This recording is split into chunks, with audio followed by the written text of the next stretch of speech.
Yo voy a decir un par de cosas muy rápidas antes de hacer mi presentación. Primero quería agradecer a la organización por estas jornadas, porque la verdad es que para las 2 o 3 cositas que se hacen así da mucha ilusión personalmente cuando se ve un programa de estas características, ¿no? Luego, por otro lado, mi conferencia, aunque está en esta mesa de cerebrocentrismo, pues cuando hablé con Luis básicamente se puso aquí porque era dentro de la mesa que había la que más encajaba, pero no realmente cerebrocentrismo, sino que voy a criticar un poco la postura, una posición mentalista aplicada a un ejemplo concreto. Y era, pues, dentro de lo que más se parecía, no meter la aplicación dentro del sujeto, sea dentro físicamente o dentro mentalmente, ¿no? Y por último, me han tocado unos compañeros de mesa con los que personalmente debo sentir muy arropado, pero profesionalmente me siento muy pequeñito, así que os pido un poco de comprensión. Mi conferencia, reconozco, no va a tener tanto calado a nivel conceptual, pero espero, es un ejemplo concreto, entonces a lo mejor, pues para luego cuando vayan a hacer los grupos de trabajo o lo que sea, o a lo mejor tenéis un ejemplo sobre el que reflexionar sobre lo que mis compañeros han dado. Entonces, bueno, pues voy a hablar de autocontrol y quizás hayáis oído hablar algunos de ustedes de lo que en inglés se llama el marshmallow test, aquí se llama test del malvavisco. El malvavisco se ve una gominola, una chuchería, ¿no? Pues quería hablar de unos trabajos que se hicieron desde los originales hasta otros un poco más actuales, que básicamente miden autocontrol, ¿no? Entonces, bueno, pues el experimento original del test del malvavisco, que todavía no incluía el malvavisco, sino que era una galletita, ahora os enseñaré, fue hecho en el año 70 y básicamente consistía en lo siguiente. Se tenía a un niño pequeño en una sala junto al experimentador y se le mostraban 2 reforzadores. En este caso eran unos lacitos salados y unas galletitas de animal. Y se le preguntaba al niño que cuál era el que más le gustaba. Entonces, para proseguir el ejemplo, porque esto se hacía n igual a 1, es decir, se hacía como al menos yo también lo haría, ¿no? No se presupone cuál de los 2 reforzadores va a ser más reforzante para el niño, sino que se le pregunta a uno, ¿no? Pues imaginemos que a un niño en concreto le gustan más los aristos salados, ¿no? Los así. Vale, pues ahora el experimentador le explica al niño que ahora el experimentador tiene que salir unos minutos, tiene que hacer unas cosas, y que ahora cuando el experimentador vuelva, si el niño aguanta todo ese tiempo, unos minutos, hasta que el experimentador vuelva, puede comerse los lasitos. Pero si el niño interrumpe lo que el experimentador está haciendo y le llama, pues solo podrá comerse las galletitas de animalito. Es lo que se ha visto en otros muchos test de autocontrol. Básicamente es una elección entre un reforzador mayor y más demorado o un reforzador más pequeño, menos potente, pero antes, ¿no? Es decir, entonces, pues si quieres esperar y te comes lo que más te gusta, pues esperas menos y te comes el que te gusta un poco menos. Vale. Pues entonces, ese es un poco el diseño básico del experimento, ¿no? Y entonces, en este primer experimento, el experimento original, pues hicieron unas mediciones que, aunque estos experimentos vienen de la psicología cognitiva, una cosa que voy a decir es que, un poco con lo que decía antes Héctor, aunque él hablaba de la neurociencia, experimentalmente hay veces que se sacan unos datos muy interesantes. Hay veces que sí, pero claro, el problema es luego las interpretaciones, que las tengo que apuntar en una hojita al final. Entonces, ¿qué se obtuvo en este experimento? Pues lo que hicieron fue modificar la disponibilidad de estos reforzadores a la vista de los niños. Y entonces lo que ellos vieron es que tenían diferentes grupos de niños, 4 en concreto. Un grupo de niños no tenía disponibles los reforzadores, no los podía ver mientras el experimentador estaba fuera. Otro grupo de niños tenía a la espera el reforzador que más le gustaba, otro grupo de niños el que menos le gustaba, y otro tenía los 2 a la vista.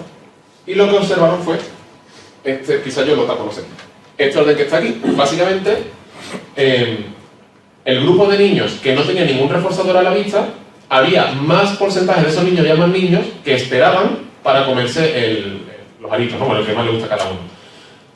Seguido por cualquiera de los 2 grupos en los que tenían un reforzador solo a la vista. Y era independiente, es decir, no había diferencia entre el grupo que tenía el reforzador que menos le gustaba o el que más.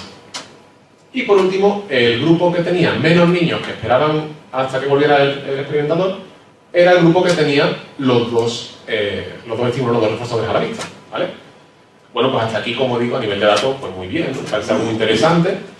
Bien, pues aquí. Se hicieron otros experimentos que también estaban bastante interesantes, ¿no? Un par de años después, los mismos autores y un tercero, 6, primero replicaron los resultados anteriores que os acabo de decir, ¿no? Lo de, según qué estímulos, según qué reforzadores estén a la vista, ellos replicaron ese orden de cuánto tiempo esperaban los niños para el experimento. Además, también se nota una manipulación muy interesante, que es que si cuando el experimentador salía de la sala, le dejaba a los niños un juguete, era un slinky, ¿sabéis? Este juguete que es como un muelle de colorines, que si lo empujas va dando tal. Pues si le dejaban ese juguete, había más niños, comparado con un grupo que tenía ese juguete y otro que no tenía ningún juguete, pues vieron que el que tenía el juguete, había más niños que esperaban hasta el reforzador que más les gustaba. Además, lo que nosotros llamaríamos una incompatibilidad de respuestas, si se les instruía a los niños cuando no estaba el reforzador delante a pensar en algo divertido, pues bueno, pues podríamos decir que son incompatibles con pensar en la comida, en fin, son respuestas incompatibles, ¿vale? También se veía que cuando los niños pensaban en algo divertido, esperaban más por el reforzador más potente.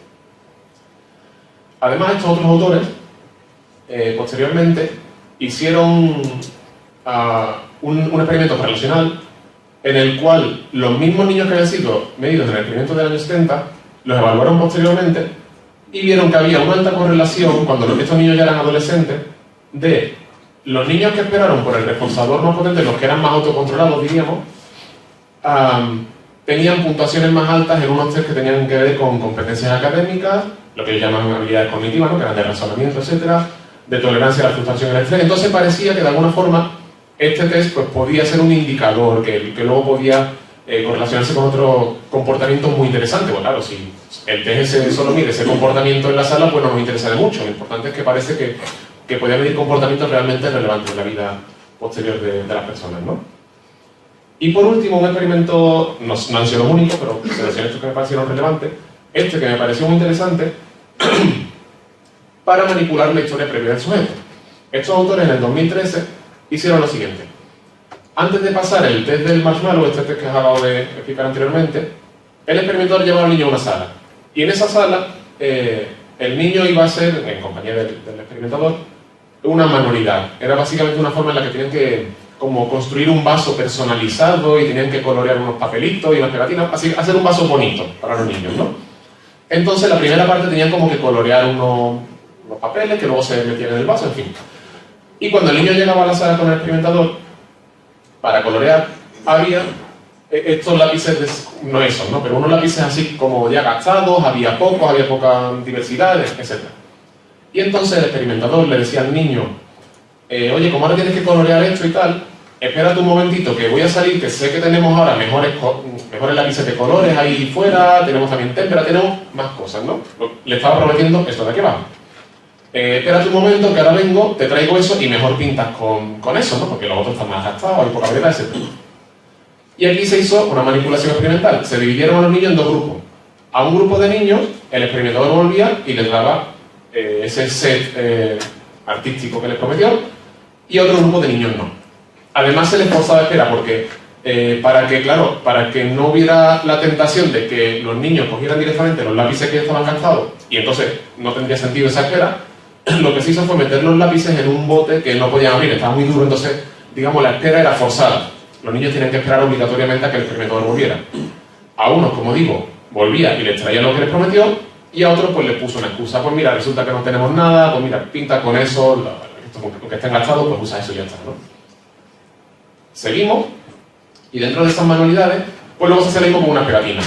Ahora tienen que ponerle una pegatina al vaso y tal, y entonces inicialmente solo hay que ponerle una pegatina pequeñita, y esta en forma de estrella y tal, y el experimentador normalmente le decía, oye mira, sé que tenemos aquí unas pegatinas muy chulas y tal, más variadas, entonces si quieres espérate y así te queda un vaso más bonito.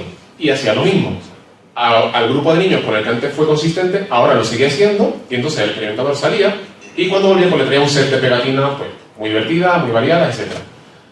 Y a otro grupo de niños, al que antes le mintió con los lápices de colores, pues le volvía a mentir. Oye mira, que no, que resulta que no tenemos las pegatinas, ponle esa donde tú quieras y listo. Y finalmente le pasaba el test. Y encontraron, nuevamente, que los niños que pertenecían al grupo, al que el experimentador les había mentido, pues era más probable que se comieran el primer reforzador. Claro, y en cambio, a los que el experimentador les había dado lo que les prometía, el niño tenía que esperar, pero luego conseguía su recompensa por haber esperado, pues de ese grupo había muchos más niños que esperaban por el segundo reforzador. Claro, estas manipulaciones, como digo, me parecen espectaculares, ¿no? ¿Y qué tal? Claro, ¿dónde viene el problema? Aquí tengo unas muy pocas palabras clave de cómo lo explicaban. Pues claro, a nivel experimental, como digo, las manipulaciones parecen muy interesantes, el dato está ahí y perfecto. Pero claro, en el experimento de los años 70 lo explican en base a mecanismos atencionales y cognitivos, que son modificados en el interior del niño para elegir ver si espera o no. En el experimento de los 90, el que era correlacional, lo que supuestamente estaba viendo todo esto era los valores y las expectativas individuales. Pero es que, y lo más fuerte de todo, porque es que este experimento a mí me parece obvio. Este último que estoy explicando es como, pero si es que lo acabas de modificar hace 5 minutos, ¿le has dado al niño los lápices o no se los has dado? Creencias sobre la estabilidad del mundo. No, es que el mundo está siendo estable, ¿o no? Es decir, las personas que te rodean son de fiar o no. No las creencias lo que está siendo modificado. Entonces, por eso digo que esto es simplemente, esta conferencia es solo un ejemplo de que parece que en psicología cognitiva se hacen muchos experimentos que son súper interesantes a nivel metodológico, dan un resultado muy interesante, pero son incapaces de omitir la explicación de dentro del sujeto. O sea, como no pueden contentarse como, oye, es que he modificado esto, no es que si no apelo a las creencias o a los valores o a tal, no me quedo contento. Pues la conferencia era un poco eso, y dejo una frase que no me gusta nada, pero que creo que está al hilo de lo que estamos viendo, de esa constante tendencia de la psicología mentalista a que todo hay que explicarlo en base a procesos recursivos del propio sujeto, de Daniel Goleman, que es famosísimo, como sabéis, de inteligencia emocional. El autodominio exige autoconciencia más autorregulación, componentes clave de la inteligencia emocional, que no está diciendo nada, básicamente. Muchas gracias.